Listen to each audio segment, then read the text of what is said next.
Okay, if you came to this video, you probably already noticed that the heart rate monitor on these watches, Garmin Fenix 8 or other ones as well, is not too precise, especially if you're doing some like extensive activity with like sprints and stuff like that.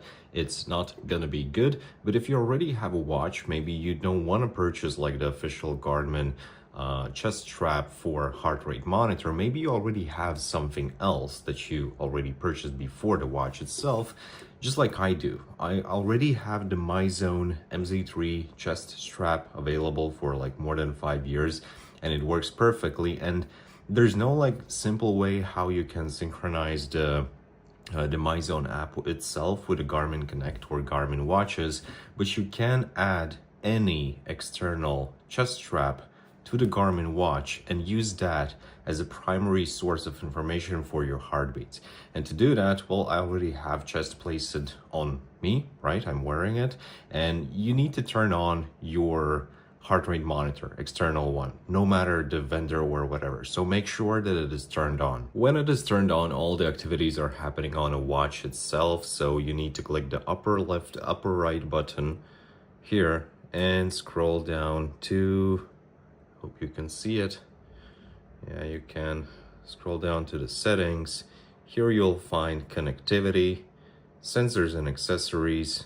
Click add new, search for all. This will take a couple of seconds, and I'm not sure how exactly will this work with other ones, but at least with the Myzone, I have just one chest strap active in my room right now, but I have two sensors found.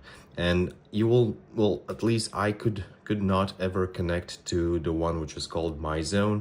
If you are trying to connect, it will eventually just time out, and obviously it will not gonna work. I believe this is used specifically to connect to the Myzone app, and probably they use some specific protocol for that. So there you can see that it failed to connect, and there's no reason to retry it. It's not gonna work. But if you use like this one, 7353, with the only downside is that it's completely open sensor and basically anyone in the reach can connect to it, this one will go pretty fast. So uses an open connection, click OK, HR7353 is connected, and that's it, right? You can go back and you will see that you already have one sensor connected. About it, you can see that it uses the ANT+ technology. There's no information about the model or everything, but basically right now you have your Myzone connected to the Garmin watch, and all of the heart rate data will come from the chest strap, not from the watch. And when you don't want to use it, you just take off the strap. When you again put it on, as soon as it turned on, it will be automatically connected. If you're worried that it's not, you can always check in the settings. Again, go to the connectivity, sensors and accessories, searching, and there you go, it's connected. So it works.